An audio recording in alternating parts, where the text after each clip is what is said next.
Hi guys, John Florez again, and here we go with a brand new episode. This one's dedicated to Five Flights Up, my happy harmony group. Friends of Distinction had what I would call a mellow harmony, the Fifth Dimension was an elegant harmony, and LAX was an angelic harmony. You listen to those groups, that's what, at least I listen to them, that's what I hear. Every time I listen to Five Flights Up and their records that we produce together, just happy harmonies. They make me smile. Okay, so here we go. It's 1970, I'm at RCA, and RCA isn't promoting the acts that I have left after the Friends of Distinction went to Ray Cork as a producer after I had had the first two gold records with them. So now Willie Hutch isn't being promoted, and he was the major one, and I just couldn't take it. But Harry Elston, the leader of the Friends of Distinction, sent me James Bingham, J.B. Bingham, and Five Flights Up. So J.B. arranged all of Five Flights Up stuff, wrote most of the tunes, and they auditioned for me live in my office one evening at RCA. I was blown away. I loved them, and they, as people, were the nicest people you would ever meet. Okay, and I thought, well, I have to have this group. And ethically, because I was still employed by RCA, and they're auditioning in my office at RCA, I should give them to RCA. But I wanted them to be promoted, and I knew they wouldn't be, mostly because RCA didn't have a payola budget for their R&B division. So nothing was happening. And I made the decision to leave RCA and take them with me. I'll cut the story short about having a big coming out party that included Five Flights Up and two other acts, full orchestra at the RCA studios, and introducing myself as a producer to the LA community and my three acts. Five Flights Up was the opening act that evening. Eddie Rosenblatt, the legendary record executive, was just pretty much beginning his career on the West Coast. He'd only been over there a couple of years at the time. I think he was out of Cleveland originally, could be wrong. And Eddie Rosenblatt, my mentor, may he rest in peace, taught me so much, and he really saved my record career because I had no business going independent. I was not built to be out on the marketplace independent. I thought that if you had a resume and you were semi-hot, at least I made good records, I was making gold records, I thought, I'm very hireable. People will want to know what I'm interested in, and of course they'll be interested in Five Flights Up. Well, no, Eddie was the only one, and Eddie signed them. He heard them again sitting in my living room around a sofa, and said, okay, I'll sign them. That's after hearing them full orchestra a month prior and saying, I remember they were good, but can I hear them again, John? So Carol and I had spent our entire savings on doing that big coming out party with full orchestra, three acts, name arrangers at RCA studio, and we had no record deals, and Eddie just bailed Carol and me out by signing Five Flights Up. Okay, so Talent Associates was a label owned by David Susskind, the famous television producer. And he wanted a record label. It was based, I don't know, Studio City, I believe, in a very charming little neighborhood-type office complex there. And the label consisted of Seals and Crofts, who had no hits, One Tin Soldier, don't remember the name of that group, but Lambert and Potter produced them. Lambert and Potter were there as songwriters and producers. Fabulous people, fabulous songs, great producers, and Five Flights Up and me. So we come out with Do What You Want to Do, which was the opening song at the full orchestra concert. That was the first release on Talent Associates, and we had a hit record with it. And I thought, oh my God, this is great. Well, David Susskind fired Eddie Rosenblatt, and I won't go into that. But all of a sudden, we are a record label with no promotion. Steve Bender, the head of the label, was a television producer and didn't know anything about record promotion. He was just a wonderful, wonderful man to work for with strong television contacts, but absolutely no knowledge of how the record business worked. So without Eddie, we were screwed. Five Flights Up and me.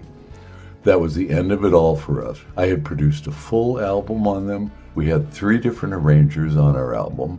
One was my dear friend Perry Botkin Jr., Ernie Freeman, famous arranger.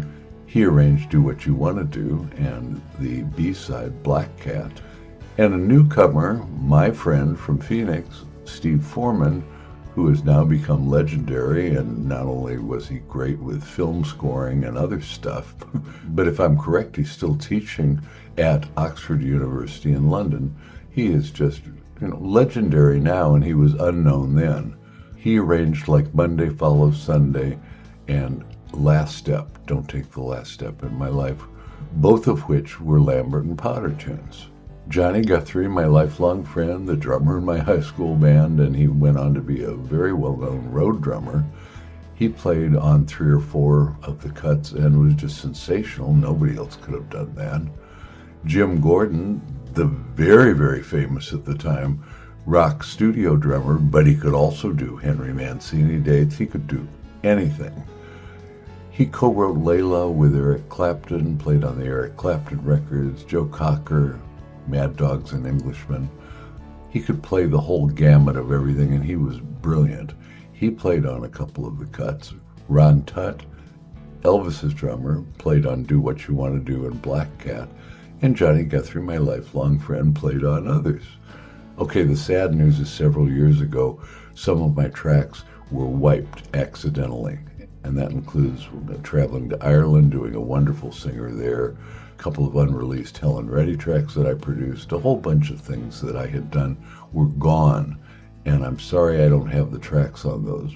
But the ones you're about to hear, I'm very proud of. You will hear the happy harmonies of Five Flights Up in chronological order.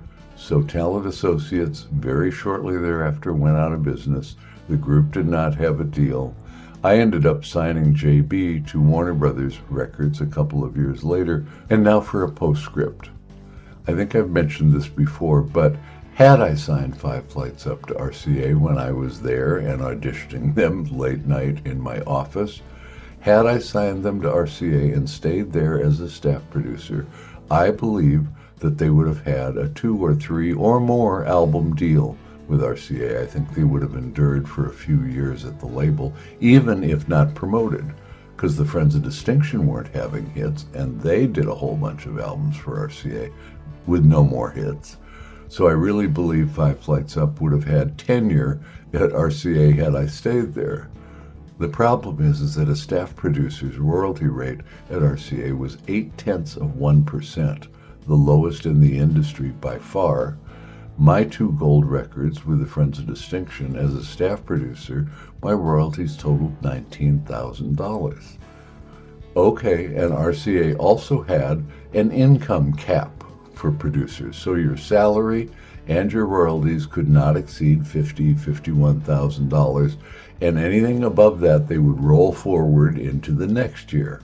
So going out on the open market, totally unprepared emotionally for that, because I figured if you had a good resume and you made hit records, people would hire you. No, it's an inner clique type of business, and you better be one of the boys, so to speak.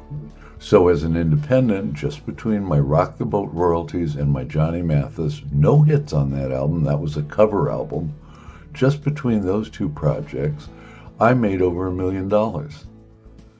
If I had had hits with Five Flights Up at RCA, I would have to work there for 10 years or more to see that kind of money, had we had the same success.